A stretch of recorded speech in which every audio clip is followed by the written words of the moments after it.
Yo guys, welcome back to my channel ya di Football Rig. Jadi baru saja dilakukan drawing ya, drawing timnas Indonesia menjelang kualifikasi Piala Dunia ronde keempat ya. Sebagaimana kita ketahui Indonesia berhasil lolos ke ronde keempat ya kemarin ya, dan baru saja di hasil drawing itu menempatkan Indonesia di grup B ya bersama Arab Saudi dan Irak, dan pertandingan akan digelar di Oktober ya, tanggal 8 sampai 14 Oktober dengan sistem saling jumpa ya, maksudnya dalam arti kata sekali bertanding ya, dengan tuan rumah Arab Saudi dan Qatar ya, dan Qatar itu di grup A ya bersama Oman dan UAE ya. Jadi Indonesia akan ke satu grup dengan Arab Saudi dan Irak ya. Sebagaimana kita ketahui, Arab Saudi kemarin udah sama kita satu grup ya di penyisian kualifikasi ronde ketiga, di mana 2 kali pertemuan kita sekali seri di Arab dan kita menang 2-0 ya di kandang kita di GBK ya. Jadi itu sebuah nilai plus buat kita menghadapi ronde keempat nanti ya.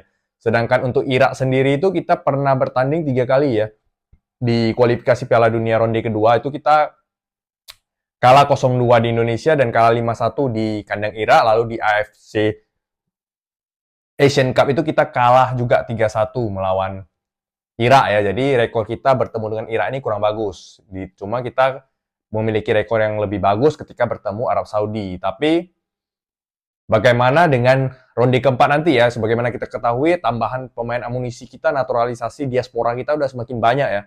Jadi ini membuat tim kita juga pastinya lebih kuat ya, biarpun kita ada sedikit minus ya dengan cederanya oleh Romeni ya. Seperti yang kita ketahui, oleh Romeni kemarin bertanding di Piala Presiden dan cedera ya setelah mendapatkan tackle keras dari pemain Arema ya, Paulinho ya.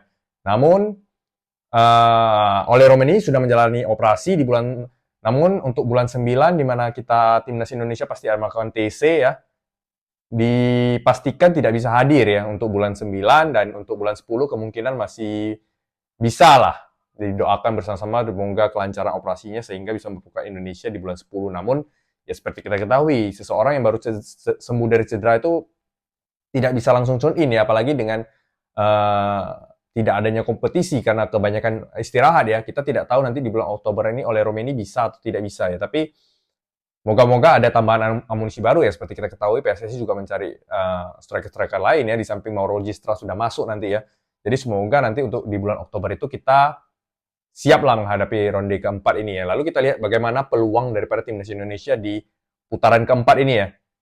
Arab Saudi kita sudah pernah menang dan seri ya.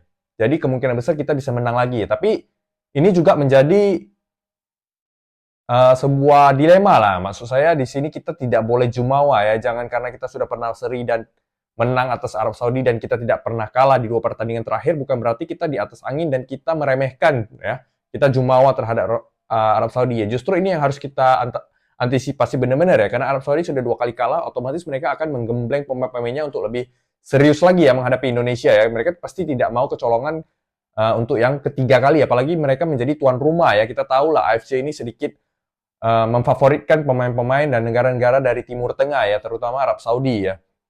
Jadi sebagai tuan rumah ya, jadi kita harus waspada penuh ya. Jangan lengah sedikit pun, apalagi kita jumawa beranggapan kita besar kepala kita bisa menaklukkan Arab Saudi.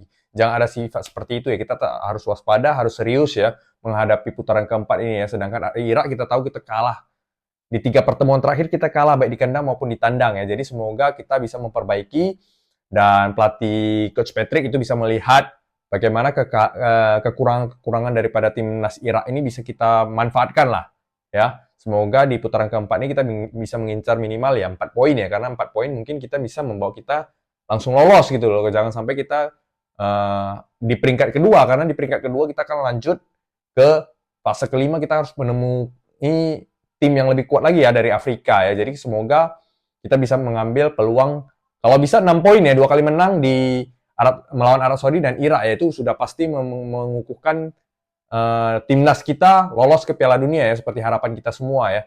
Jadi kita doakan bersama semoga semua berjalan lancar, pemain kalau bisa menambah pemain-pemain diaspora baru itu masuk ya, memperkuat timnas Indonesia, memperdalam skuad kita ya, karena seperti kita ketahui sekarang banyak pemain kita yang juga bisa dibilang sedikit menurun ya, banyak pemain yang kembali ke Liga 1, banyak yang tidak berdapat menit pemain, ya, seperti Rafael Struij, Jordi Amat, Nathan Choaon.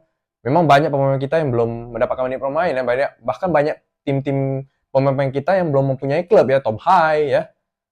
Jadi semoga apapun itu bisa dimaksimalkan lah oleh Coach Patrick dan kawan-kawan, ya. Semoga Indonesia bisa lolos ke Piala Dunia secepatnya, ya. Jangan sampai ada ronde 5, kalau bisa di ronde 4 ini. Jadi intinya yang penting kita tetap waspada, percaya diri, dan jangan jumawa, ya, karena itu yang paling penting, ya. Karena kalau kita terlalu besar kepala, overconfident, lagi-lagi itu beresiko terhadap timnas kita. Sudah berapa kali kita saksikan bagaimana kita jumawa terhadap Cina, kita habis, ya, kita kalah lawan Cina.